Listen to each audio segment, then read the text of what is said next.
Hi everyone and welcome to Alpha Wargaming. My name's Kid and we've got another video today on cheap terrain.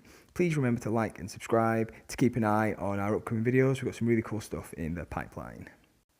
Okay, so today I want to talk to you about dominoes and specifically these sort of packs of super cheap dominoes.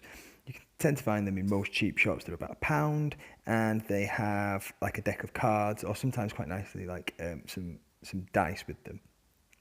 So while I just put up some simple buildings that I've done with dominoes in the past on screen, I'll just go through some of the advantages of using dominoes as a building material for terrain. For one thing, obviously they're very cheap and easy to come by. They're also incredibly durable and very easy to work with. It's basically just mashed together paper, so it takes glue incredibly well.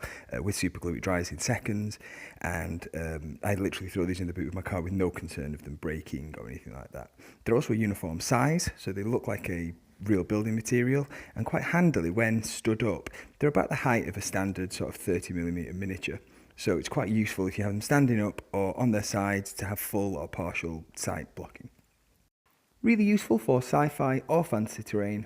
I really like them for sci-fi just because they kind of look like prefab blocks because of the size of them. There are some challenges working with dominoes, the pips being the major one. Because they're cheap dominoes, the depth of the pips that would normally indicate the numbers on the dominoes are really inconsistent. And they have this sort of like really wishy-washy dragon sort of motif on the backs as well. And again, the depth of that can be really inconsistent. As I've stated in the previous videos, the texture spray, most of the ones that you're seeing here, I've used the texture spray to get rid of those pips. The point of the spray is that it's way quicker than using wood glue and something like bird sand, something coarse like bird sand to fill it in, because you can just do it all in one go.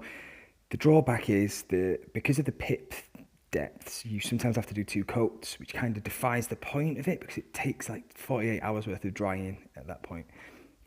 Now, being a cheapskate, it's not just the dominoes that I use for terrain. The box themselves also gets use.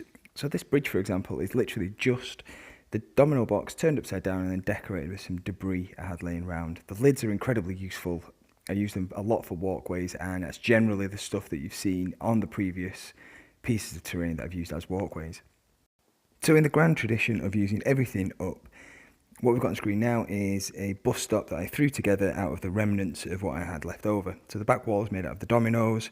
The roof itself is made out of one of the domino lids that I had spare, and the frame of it is some sprues that I cut some miniatures out of and just had that laying around and haven't thrown it away yet. You'll notice that there's like an advertisement board at the end. That's just the bookends of the box that it came in, broken off and put together to make a sort of an advertisement board. So if you get creative with it, you can get an amazing amount of use out of just a few boxes of dominoes. Really, really good building material, a little bit fiddly to get the textures right on, but couldn't recommend them more. So that's it, guys. Get yourself down to the cheap shops, pick up some dominoes and have a go. You've not got much to lose. They're really, really cheap and they're really easy to work with. I think what I'm going to do is I'm going to put together a couple of how-to videos just to detail some of the issues that you've got putting them together and some of the materials that I recommend using. I think I'll probably do something like a simple sci-fi building and then possibly something a bit more difficult like a modular sort of fantasy tower, a wizard tower. I think that could be done quite easily and it could be quite fun. So keep your eye out for that. I'll probably be a couple of weeks from now. I'll pick up the materials and start to document that for you guys. And thank you very much for watching. As always, guys, thank you very much for watching us here at Alpha Wargaming. As the channel starts to pick up some momentum, we'll get more and more content on there. We've got some really cool stuff in the pipeline, some painting tutorials, a 9th Age Escalation League, which should hopefully have some painting and modelling stuff on there. And obviously, loads more cheap bargain basement terrain from myself. Battle reports are also going to be coming, so keep an eye out for those. Please like and subscribe and share with friends and all that sort of fun stuff. And thank you very much for joining us. Cheers.